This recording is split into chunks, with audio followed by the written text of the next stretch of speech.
going on past years, no. The answer would be no to that. There's,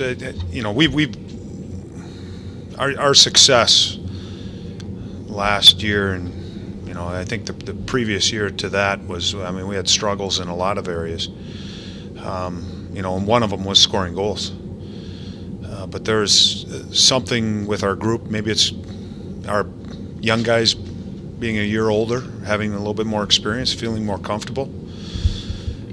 But there is, our power play's better too, so that'll help with the offensive production. But I agree with you. There's something different about our offensive output, and you add a player like Nathan Horton too in free agency, and that's going to help you.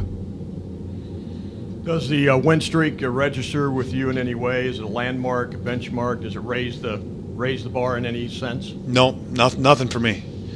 It's a great accomplishment for the players, and again, that'll probably be something. Again, I think when you get to be my age and you're able to look back on careers and things that I did as a player, it's nice to look back. But for me right now, it's we're right in the middle of a season, and it's great what the players have accomplished. But to me, it's just another win, and it's 2 points. So it's now I'm already looking forward to Thursday. Trying to prepare for tomorrow.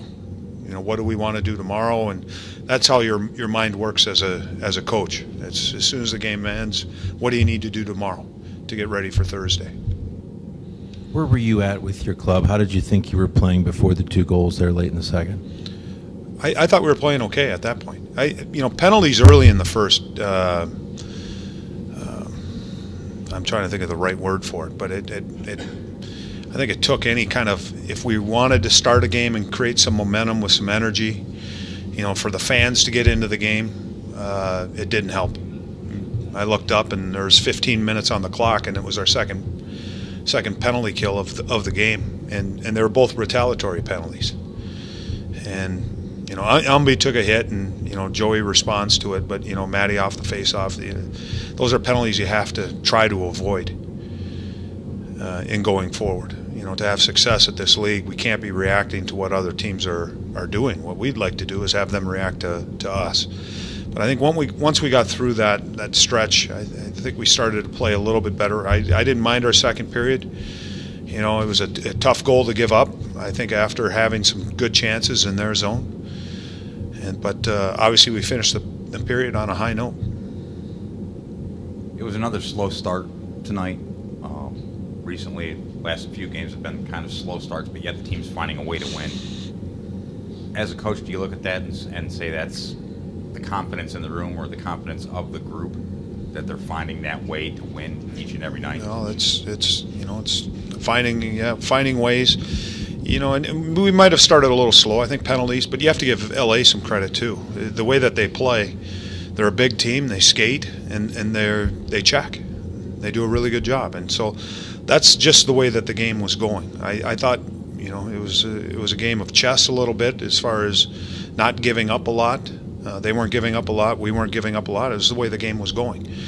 But again, I think catching them, I've talked about this before, at this league, at this level, there's so much parity among the teams that, sometimes you can benefit from catching a team at the right time.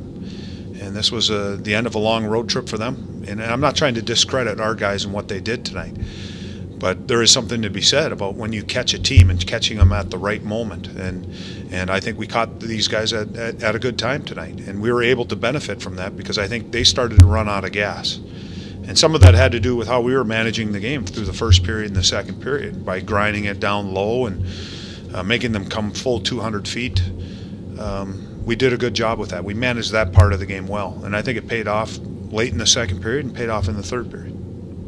Are you starting to expect maybe fewer 2-1 score lines, as you mentioned maybe this morning, this game on 10 hours? Is your team morphing into maybe something else? An offensive juggernaut? Is that what you're alluding to? You know what? I think we need to pride ourselves on how we defend first. And we're always going to have success. It's one thing I learned about coaching, especially coming up to the NHL level. you got to be able to defend. You got to be able to check. And if we start abandoning those values and thoughts, if our attitude is completely turned to offense, we'll have some games where we'll score some goals and we'll win games. But consistently, and when you get down to it, towards the end, playing in the big games, it's tough to win those games if you aren't prepared to check. So, offensive, you're going to get offense from checking. And that was kind of the sell to the players, is when we check well, you're going to get offensive opportunities because you're creating turnovers. Working to the puck, outnumbering around the puck, you're going to win the battles, and then it's easy to transition out of that. So, we're doing a good job checking. We still have to try to find ways to, I don't want to give up 3 goals a game. It'd be, 2 is a good number, 1's a great number, but I don't want to be giving up 3 a game. Is the target that's on your backs that you've talked about before, especially now with a 7-game winning streak and the rest of the league really taking notice, is that target that much bigger? I think after every win it gets bigger. Everyone wants to, I remember not that we're at the level that the Blackhawks were last season when they started the year, but I think every team looked forward to playing them because they wanted to be the team. And you're focused and you're ready. You're playing a team that's won, for us 7. At the time Chicago, they might have won 14, 15 games, and I mean your players are ready.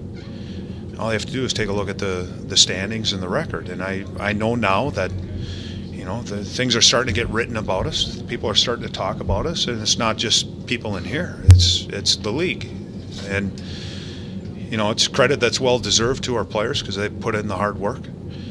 But all that does is alert other teams to be ready. Todd, how much of the offensive success is chemistry, do you think? I mean, can you see these guys getting more comfortable with each other the longer they play together? And obviously Horton just got in the lineup at the start of the year, so has that made a difference too? Teams only lost 1 since he's been in the lineup. Yeah, it's important chemistry, and that's why one thing for me, I know there are some coaches that if something's not going, they're quick to change, and for me, I'm a little bit of the opposite. I believe in that there's chemistry, and you play with guys long enough that you start to understand where they're going to go and how they're going to react to certain situations. And I think everyone's different. Players are different in their skill set, but also in their mentality and how they read plays. So I think having that and understanding, and that's why you see lines that, Johansson, Foligno, and Umberger, and you got Dubinsky, Calvert, and Atkinson. They played together before. And, also trying to keep them together on the power play. Because, I think you build chemistry and working together, not only in practice but in games.